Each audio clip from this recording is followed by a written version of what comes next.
भीड़ कई बार मॉब बन जाती है और मॉब में जब भी हरकत होती है तो हमेशा कमज़ोर लोग दब जाते हैं, कुचल दिए जाते हैं। आप सोचेंगे सेल्फ डेवलपमेंट से भीड़, मॉब, कुचल ले जाने का क्या कनेक्शन है? जानते हैं ये कनेक्शन। Stay tuned. हम कई बार शब्दों की भीड़ कर लेते हैं। हमें लगता है कि ज़िंदगी में जितनी भी प्रायोरिटीज़ है, जितने बड़े डिसीजंस हैं, जितने बड़े चेंजेस हैं, सब बड़े बड़े शब्दों के द्वारा ही सक्सेसफुल होते हैं। हम शब्दों की भीड़ में अपने इंटेंशन को, अपने ट्रू सेल्फ को कहीं खो देते हैं। आपको ऐसा लगता है कि आपकी ज़िंदगी के सारे बड़े प्रोजेक्ट्स, सारे इम्पॉर्टेंट डिसीजंस सिर्फ बड़े शब्दों द्वारा ही सक्सेसफुल हुए हैं, उन्हीं से इम्पैक्ट हुए हैं। तो रुकें, टेक अ पॉज। सबसे पहले अपने शब्दों पर गौर दें। कौन से ऐसे शब्द हैं जो आप अपनी बोलचाल में बार बार इस्तेमाल करते हैं?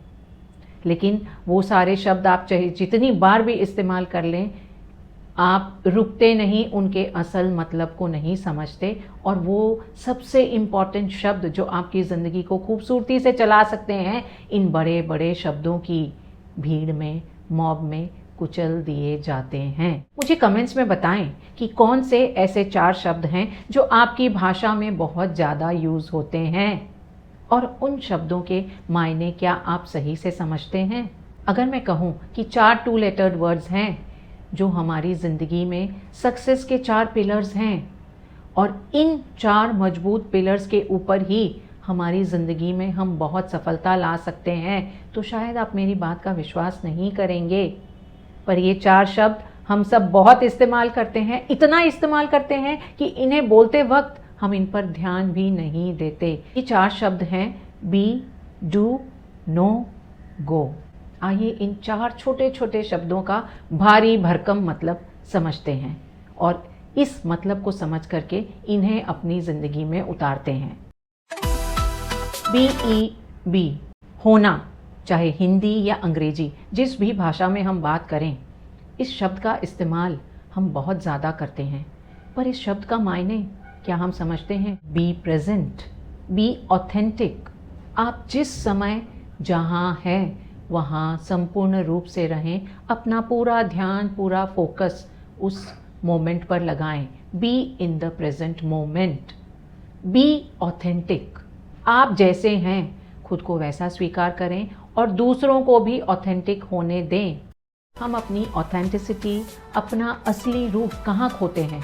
जब हमें लगता है कि दूसरे हमसे कुछ उम्मीद कर रहे हैं, हमें उन उम्मीदों पर खरा उतरना है। जब आप खुद ऑथेंटिक होंगे और दूसरों को भी अलाउ करेंगे कि वो ऑथेंटिक हों बिना जजमेंट के, तब आप बी के असली मतलब को अपनी ज़िंदगी में उतारेंगे।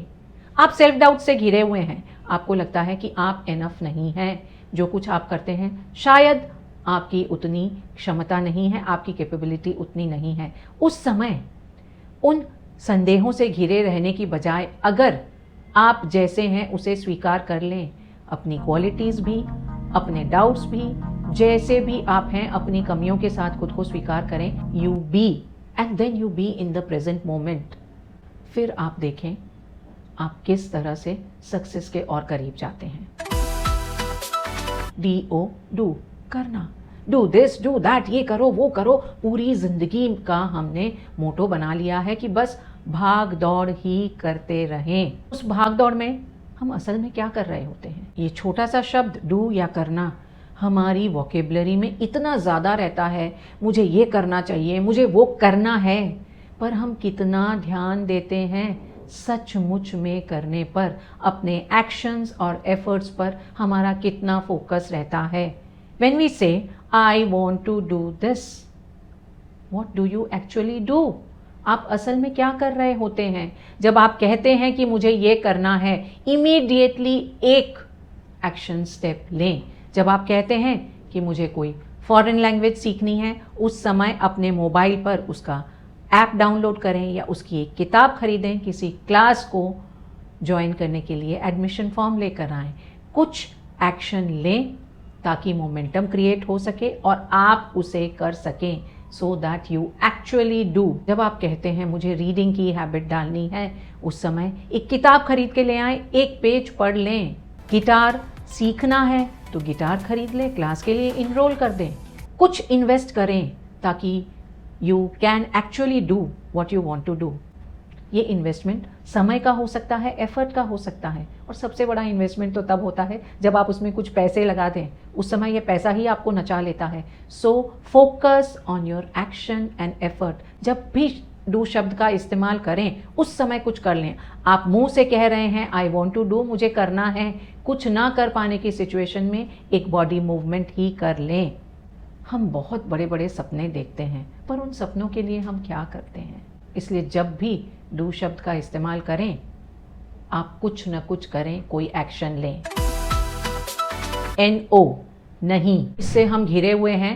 हम चारों तरफ सुनते भी हैं और कहते भी हैं, नकार ही नकार हमें सुनाई देती है। एक ऐसा शब्द जिसका इस्तेमाल खुद की रक्षा, सेल्फ केयर के लिए होना चाहिए, सिर्फ उसी जगह पर छोड़कर हम अपने चारों तरफ इस शब्द का फ्रीली इस्तेमाल करते हैं और हम पूरा ध्यान इसके नेगेटिव मीनिंग पर ही देते हैं।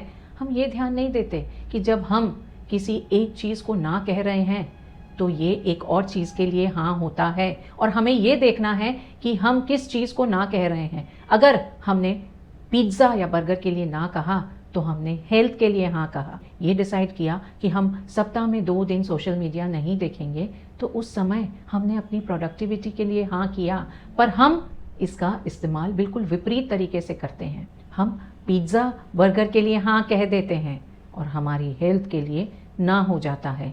सोशल मीडिया के लिए हर समय हाँ रहती है, पर ये हमारी प्रोडक्टिविटी के लिए ना बन जाता है। ये एक ऐसा शब्द है जिसका इस्तेमाल अपने फ़ायदे के लिए करें, उन्हीं चीज़ों को ना करें जो किसी पॉजिटिव चीज़ के लिए हाँ हो। और इसके लिए एक नियम और बना सकते हैं, जब भी आप ना शब्द का इस्तेमाल करेंगे हमेशा उसके पॉजिटिव इम्पैक्ट के बारे में बात करें। आप ये नहीं कहें नहीं मुझे पिज्ज़ा नहीं खाना, आप ये कहें हाँ मुझे हेल्दी होना है। ये ना कहें कि नहीं आज काम करने का मन नहीं है, छोड़ देते हैं। ये कहें बस 5 मिनट काम कर लेते हैं, फिर देखते हैं, इच्छा होगी तो करेंगे। ना शब्द का इस्तेमाल नेगेटिविटी सुनने में और अपने नुकसान पहुंचाने वाली चीज़ों में ना करें। ना के पीछे का यस देखें, सुने, अपनी ज़िंदगी में अप्लाई करें। GO गो, जाना, जाने देना। हम उन सारी चीज़ों को जाने देते हैं जो हमारे लिए इम्पॉर्टेंट है, हमारे लिए वैल्यूएबल है, पर उन सारी चीज़ों को नहीं जाने देते जिनसे हमें कुछ चेंज मिलेगा। जब हम कहते हैं गो, तो let us go for action, go for chances. Change के लिए खुद जाएं और जो बातें चीज़ें परेशान करती हैं उन्हें जाने दें। तो गो फॉर चेंजेस, इम्ब्रेस करें चेंजेस को। ज़िंदगी में वो सारी चीज़ें जहां आप चेंज ला सकते हैं उनके लिए दौड़ लगाएं। अपने कंफर्ट जोन से भी बाहर गो करें ताकि आप चेंजेस ज़्यादा ला सकें। और लेट गो में उन सारी चीज़ों को जिन पर आपका कंट्रोल नहीं, जो आपको परेशान करती है, उन्हें जाने दें। बी, डू, नो, गो, चारों बहुत छोटे छोटे शब्द जो हमारे बड़े बड़े शब्दों के बीच में कुचल दिए जाते हैं। इन्हें पॉज ले करके समझें, अपनी ज़िंदगी में अप्लाई करें।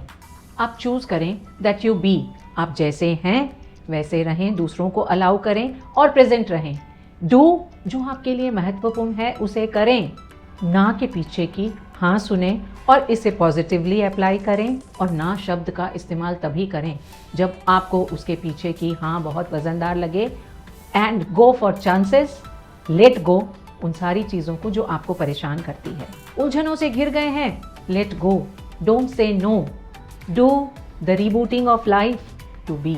वीडियो कैसा लगा कमेंट करें, और आपकी ज़िंदगी में सबसे इम्पैक्टफुल पावरफुल वर्ड क्या है हमारे साथ शेयर करें। Tune in for my next video. It's Varsha saying bye bye for now.